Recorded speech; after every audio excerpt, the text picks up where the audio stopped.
හැමෝටම සුබ දවසක්. මම ඔයාලට කියලා දෙන්න හදන්නේ ස්ට්‍රොබියාන් බුරියානි. මේක අරාබි කට්ටියන්ගේ ෆේමස් කෑමක්. මිඩල් ඊස්ට් එකේ හැමදාම වගේ හදන ෆේමස් කෑමක්. අපි දැන් බලමු කොහොමද මේක හදන්නේ කියලා. මුලින්ම මම ලුණු කපාගෙන තෙලේ බැද ගන්නවා. ඒත් එක්කම මම අල සාමාන්‍යයෙන් ලොකු කෑලි වලට කපලා අල ගෙඩියත් බැද ගන්නවා. ඊළඟට මම මෙතන අරගෙන තියෙනවා කුරුඳු කරාබු නැටි එනසාල් ගම්බිරිස් සූදුරු කොත්තමල්ලි ඒ ටික මම ග්‍රයින්ඩර් කරගන්නවා.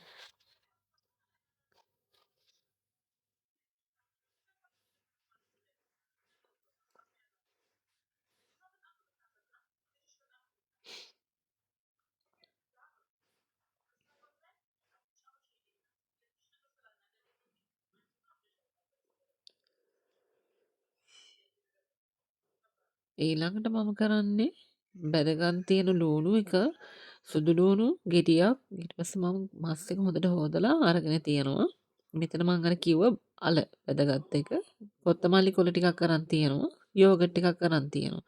මේ ටික මම බ්ලෙන්ඩර් ජායකට දාගෙන බ්ලෙන්ඩ් කරගන්නවා. ඒ වතුර ඔයාලා ගන්න යෝගට් කෝප්පෙන් එකක් වතුර දාගන්න.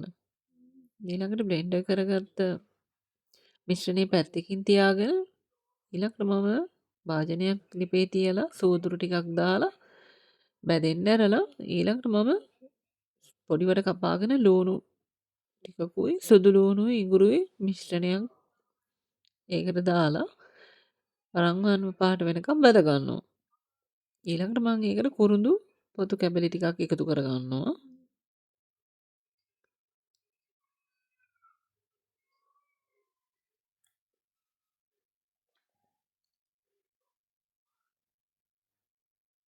ඊළඟට මම රන්වන් පාට වෙනකම් චුට්ටක් බැදගත්ත ලූණු එක ඊළඟට මම කරන්නේ කුකුල් මස් ටික ඇඩ් කරගන්නවා.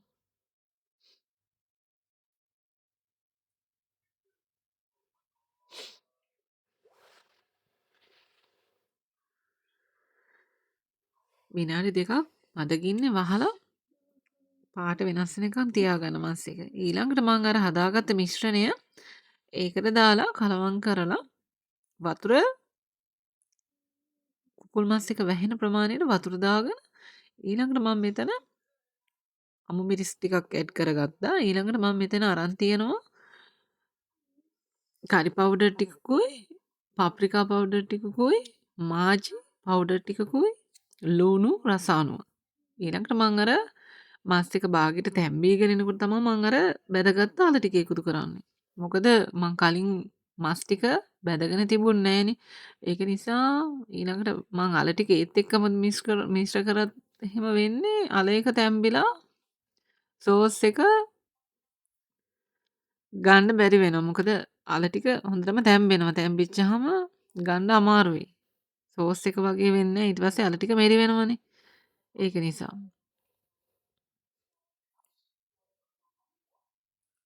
දැන් අපි වහලා මදගින්නේ පැය භාගයක් වගේ තැම්බෙන්න තියන මස් එක තැම්බෙනකම්.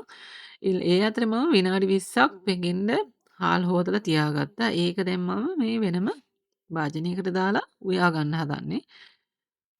ඒකත් මදගින්නේ තැම්බෙන්න තියන්න ගොඩාක් වෙලා උයා ගන්න එපා බත් එක.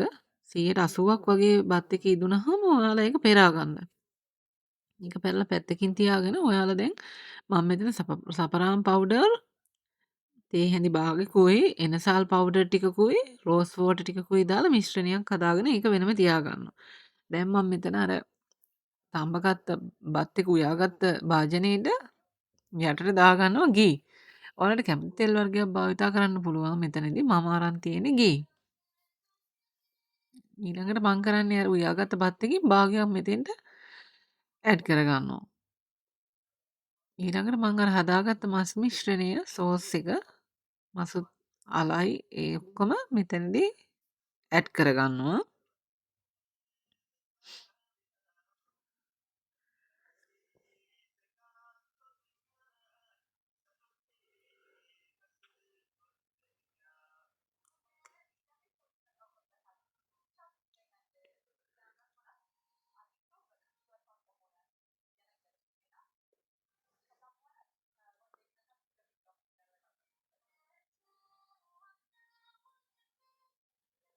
ඊළඟට මම ලූණු වැදගත් එකින් ටිකක් ඇඩ් කරගෙන මෙතනදී ඉතුරු බත් ටිකත් මේ කූටට ඇඩ් කරගන්න. ඊළඟට මං කරන්නේ අඟුරු කෑල්ලක් අරගෙන මේ බත් එක උඩින් තියලා තෙල් චුට්ටක් දාලා වහලා තියෙනවා පැය භාගයක් මද ගින්දරේ. අඩුම අඩු ගින්දරේ තමයි මේක මේම කරගන්න ඕනේ. ඒත් එක්කම තමයි මට කියන්න බැරි වුණා මං අර හදාගත්ත සපුරාන් මිශ්‍රණය මේ කූඩට දාගන්නවා. ඒත් එක්කම චුට්ටක් ගී හරි තෙල් ටිකක් හරි බත් එක උඩට ඇඩ් කරගන්න. මොකද රස වැඩි වෙනවා. ඒත් එක්කම තමා බත් එක මේ බත් ඇටේ හොඳට මෙරි වෙන්නේ නැතුව තියාගන්න පුළුවන්. ඊළඟට මං කරන්නේ කස්දේරෙක්කින් වහලා මේ දැන් බලද්දී පැය භාගයකට පස්සේ තමයි මම මේ බැලුවේ. දැන් බලන්න බත් එක හොඳට සෝස් එකත් එක්ක මිශ්‍ර වෙලා හොඳට ඉදිලා තියෙන්නේ. මාර සුවඳක් තියෙන්නේ. ඔයාලා try කරලා බලන්න. මට කමෙන්ට් එකක් දාන්න කොහොමද කියලා. මේ විදිහට හදලා බලන්න ස්ලොබියාන් බුරියානි එක. ඒකට උඩින් ඔයාලා කොත්තමල්ලි කොළ ටිකක් ලූණු බැදපු ටිකක් දාලා ලස්සන කරගන්න පුළුවන්. ඩෙකරේෂන් එකක් දාගන්න.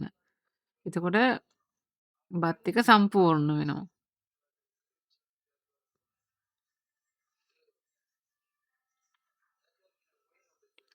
කාලා බලලා ඔයාලත් මට කමෙන්ට් එකක් දාන්න රස කොහොමද කියලා.